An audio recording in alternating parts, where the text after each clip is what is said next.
So for me, this is the season of better choices. So I'm doing something that I haven't done in a really, really long time. In fact, the last time I was doing things like this consistently, I lost a significant amount of weight. So what I'm doing is having a lean cuisine.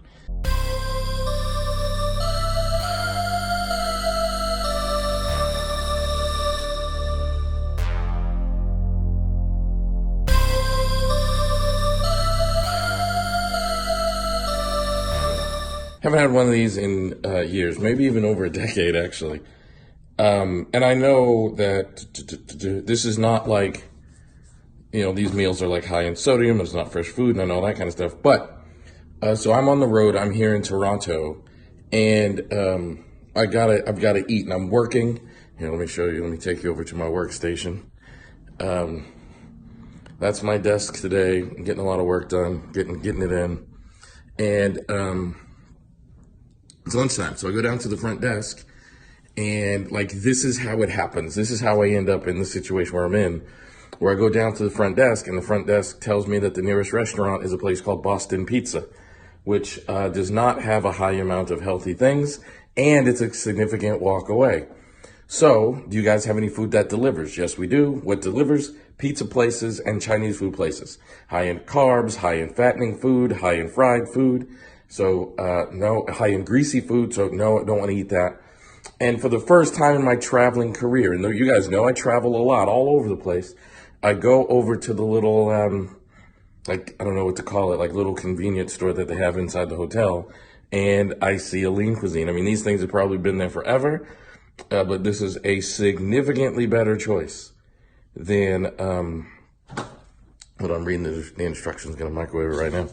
It's a significantly better choice than, I'll just have a pizza because it's the only thing available, making excuses for myself. Didn't do that. Hold on, it's hard to, you gotta poke holes in the thing, apparently. But this is a significantly better choice than what I was doing before. And that's how you gain a ton of weight, right? If you're on the road going to cities like this, and doing these sorts of things like I've been doing for as long as I've been doing it, and you gain, there you go, microwave-rific, and you gain, 1 or 2 pounds, 1 or 2 pounds a month, you don't even see it. It's not even, because it's happening so slowly, it's happening over time, it tastes good as it's happening, you're making excuses in your head as it's happening, but 1 or 2 pounds a month over the course of several years, that's how you put on, 100 pounds.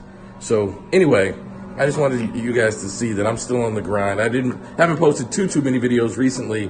I was visiting a friend. Well, he's a friend / colleague, and we had a ton of work to do. And staying with his family and his kids, it was harder to record things because there's some personal things going on in his life. His wife's going through chemotherapy, and it hasn't been a journey that I thought was appropriate for me to document since it's not my journey. But I'm going to talk a little bit about that later. So for now, I'm going to enjoy my lunch. Yo, what's up? So I just got through doing my workout here. I'm in Toronto, Canada at the hotel, weight room, fitness center, whatever it is. And let me tell you, before I came and did this workout, it was the absolute last thing I wanted to do. I wanted to sit in my hotel room and watch TV and work, respond to emails, do some writing, go through my to-do list, all of that shit. But something is just inspiring me like never before. There is a fire lit inside of me. And I'm telling you, man, I want to share this because it is so important that you be inspired. It is so important that you have that burn. It is so important that you want to succeed more than you want anything else. And what really, really got me going is this past weekend, I went to go visit my good friend, best friend in the world, a guy named Adam Frower, who happens also to be one of the brightest solution-focused minds to ever do it, one of the greatest researchers we got in this field. And I went to go visit him and his family. And I love this man and his family. And they're going through something really difficult right now. Adam's wife, Becca, is struggling with the chemotherapy treatment. going through that, and it's really rough. And the doctor told her to walk every day, to do some exercise every day, to get out and move every day. And the morning of my flight, Becca is just feeling terrible.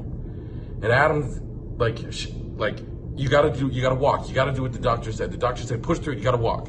So Becca's so tired, she's like, I can only do it if you go get my shoes. Like, imagine how strong you have to be to only walk if someone can go get your shoes for you. Adam goes and gets those shoes, puts them on her feet, she starts walking. And as she's walking, she's thinking to herself, I feel better than I have on previous walks. I feel on what they call day one, which is like the first day after the treatment sets in. This is when she's gonna feel the worst. And she said, this is the best I've felt on a day one before. So we're walking, she says this. Now, literally, it's like a walk to the end of the street and back, like, 6 houses down and back. That's how much energy Becca has.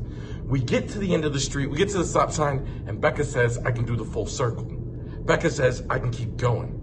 Becca says, I can do this. And we walked around the entire block. Now, we walked slowly, but she gave it everything she had. And on that walk, I was walking around, I was thinking, I have no right, I have no justification to not give it everything I have, every moment of every day. I looked at this woman's eyes, and all I could see was inspiration.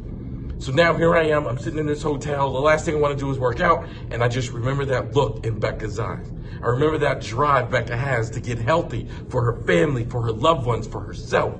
I just look I've never seen strength like that. And if I can tap in to one iota, if I can tap into one nugget of that, then that's what you're gonna get from me. Every second, I'm gonna give myself everything I got, because Becca won't do anything less. And if she ain't gonna do anything less, neither am I.